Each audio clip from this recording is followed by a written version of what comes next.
Hello and welcome to the video lecture series brought to you by St. Andrews Institute of Technology and Management. And we're discussing the subject called Object Technologies and Programming. And yesterday's lecture we have discussed about the definition of the methods, how we can define a method, what are the different types of methods. And today we're going to see an actual implementation of the method. Actually, an implementation of the method we have already seen in the last lectures, and that is when we have created the doc class and the class and the object lecture. We have created our doc class there, and the method called sleep and eat we have initialized, or we have declared inside the doc class, and then we have used those two methods by using or by creating the instance of that doc class. Okay, doc1, doc2, doc3, doc4, doc5. So we have already seen that particular part, how to initialize the method and how to use those methods using the object of that particular class. So that is why I have skipped that in the last lecture. Today we are going to see few of the advanced topic, that is how methods are overloaded and how you can initialize garbage collection manually and what is actually garbage collection in Java. Okay, so let's first head to the part that we have skipped yesterday, that is overloading of the method. Now, what is overloading of the method? Now, we have already studied about what is overloading of the constructors. So this is just one and the same thing, almost same thing. Okay, now constructor don't return anything, and they are let's say defined only in the public area of the class. We don't have those restrictions on methods, and that is the basic difference between a method and a constructor. So a method is just a piece of code that is actually doing something for you, and it is returning something, may or may not return something to you. Now, what if you want your let's say what if you want your, let's say, method to accept different number of argument, but you have to keep, or you want to keep, the signature of your method same, just like in the constructors we have seen that. What if the user wants or user inputs only few of the arguments, or passes only few of the arguments to the method and not all of them. Suppose all the parameters list are not even valid for it. Okay, like you can see that in your screens right now, we have an overloaded method, that is the process. The process is a method which is not returning anything. That's why we have written void there, and it has been marked as public, so the access modifier is public in this case. Now all these methods have same signature apart from the list, that is your parameter list. In first we are passing two numbers, that is I and j, these are type integer. In second we are actually passing an array. Okay, we have already seen how to use an array in the Java. So we are passing an array which is of type int, and in the last we are actually passing an array of objects, though we haven't seen the array of object, but it's just an array in which instead of storing some data point, you can store the references to objects. That is it. So these three methods are actually of same name, of same return type, and are of same access modifier, but they're actually accepting different types of parameters, or you can even types and the numbers, both of them are varied. So this is actually called overloading of methods. Now, how your compiler is actually going to decide which of the following, let's say, methods we are actually talking about. So how, let's get back to this class called math processor, and it is actually extending the processor class, so you can use the process method. Okay, so inside this we have, now we have used the process method, and in this case we have actually changed the definition of the, or the body of the method. Now this is called overriding. We are not discussing overriding right now, so you can just avoid these two lines, because we are going to deal about this in inheritance in the coming few lectures. So this is called overriding. But this, what is the difference between overriding and overloading? That is a very common interview question, so you must keep that thing. You can write down that what is the difference between overloading and overriding right now. So we are going to study what is we are actually seeing what is overloading right now, but we are not going to see what is overriding right now. Overriding, I'm going to left it out for the lecture called inheritance, and in that particular few lectures we are going to see in detail what is overriding. Okay, so you can come directly here where we have again. Now what I'm going to do is let's get back to the IDE, and in there I'm going to show what is overriding. I think you have got the brief idea what is overloading actually, and in the IDE we are actually going to see in action the overloading of methods. Okay,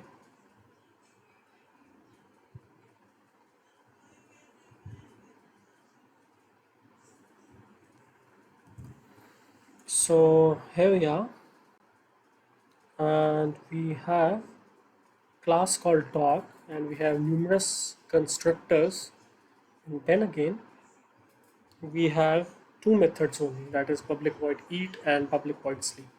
Let's overload this method first. Okay, so public sorry so public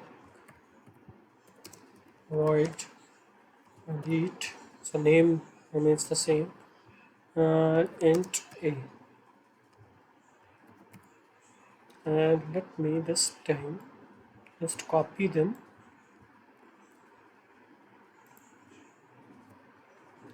and how we can use that is the name is eating, and we can do is plus a for each one of them.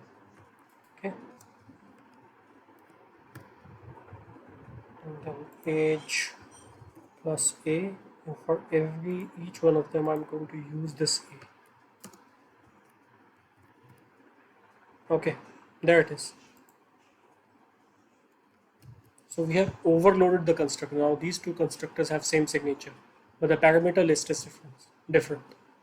And if the parameters are different, then there is a certain probability or there is certainty that we are going to change the body, because that is why we have inserted one more parameter in the first place. So how compiler is going to know which one of the eat method we are going to call?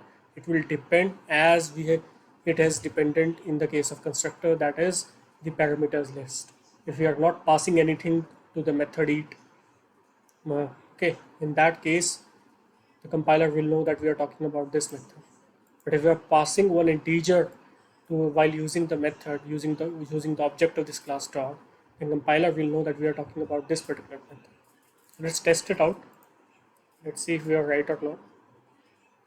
So remove these. I'm going to remove this, and we are only going to use only one object. So it's going to be dog1 dot eat, and in this case I'm going to pass it's 6, and there it is. So we have two methods listed here, one is eat and one is eat6. In the first case we are actually not passing anything, and in the second case we are actually passing 6. So I am calling same method eat and eat, but in one I am passing something and in second I am not passing anything. The compiler will know which of the overloaded method we are actually using. Let's try to use this. Let's see in the console. Okay, there it is. For the first 4 lines, this method has been called because we haven't passed anything. Compiler has decided it itself. It has figured out itself that if we haven't passed anything, and this particular signature actually matches with the first eat method. And for this one, in which we are actually passing one integer, it will figure out that actually we are using the second method, that is this one, because this signature actually matches with this one. Okay, so your signature and your parameter list and the order and the number of parameters will actually going to decide that how many or which one of the overloaded method you're using. Okay, so this is how your overriding of the method will be performed, or can be, or the overriding, oh sorry, not overriding, sorry, the overloading of the method will be done. Okay, So let's talk about a very small topic called garbage collection for now. We have left that. What is garbage collection in Java? We are done with the methods now. Let's start with the garbage collection. So I think you must have used your C and C++ before. So now coding is or the programmer is actually responsible for both creation and destruction of the objects in C and C++. Now, usually, programmer neglects the destruction of the useless objects. Now, due to negligence at certain point, for creation of new objects, sufficient memory may not be available. An entire code will terminate abnormally, causing out of memory errors. Okay, because we are, let's say, we are not using some of the objects, and we are actually not removing them from the heap memory. And what will happen is they will keep on accumulating and keep on occupying the memory locations. So at the end, you can see that it's going to be a problem if you have a limited amount of memory or some older system which you do not use much of a RAM. So in that case, it's going to be some problem. Okay, but in Java, we have a process called garbage collection. So in because of this garbage collection, the programmer need not to care about all those objects which are no longer in use. So the garbage collector actually destroys these objects for you. Now, how it is going to decide which of the object it's going to actually destroy from the heap and which of the object it's going to left for the use. So the garbage collector, well, one of the garbage collectors is the best examples of daemon thread, which is always running in the background. So daemon thread is a kind of a process which actually almost always run in the background to check for the some of the processes which are mandatory. Garbage collector is one of them. Now the main objective of the garbage collector is to free the heap memory by destroying unreachable objects. So we have discussed that. Now unreachable objects, an object is said to be unreachable if and only if it doesn't contain any reference to it. That is, that particular object is not referring to any of the constructors. Okay. Now, garbage collection is the process which is actually being run by your Java virtual machine. Now, I think we are discussing the definition, that is, what are the unreachable objects. Now, an object is said to be unreachable if and only if it doesn't contain any reference to it. Okay, let's see one example here. So there's an uh, variable that I, which is of type integer class. Now this is different than int. This is integer class. Okay, when you are going to study about advanced data types, you're going to see that this is not a conventional data type. It is actually integer. It is an object of the class called integer. Okay, it is the argument has been passed as 4. Now this I is actually referring to an object of the class integer, but then you have assigned null to it. At this point of time, this particular reference variable I is actually, or the object, is not referring to any of the constructors of any of the class. So this integer object is no longer reachable. So now this particular object is actually eligible for garbage collection. Okay. So as you can see here, first the integer or the variable I or the object I is actually referring to an object or is an instance of class integer, which actually because you have passed on the value 4 and it has occupied some memory in the heap. After that, you have assigned it with a null value. It is not actually referring to any of the constructors, or it is not actually referring to any of the new objects. It's just a variable, but it has still occupied some of the memory in the heap. So the garbage collection, what garbage collector will do, it is actually going to wipe this out. Okay. Now eligibility for garbage collection is, an object is said to be eligible for garbage collection if and only if it is unreachable.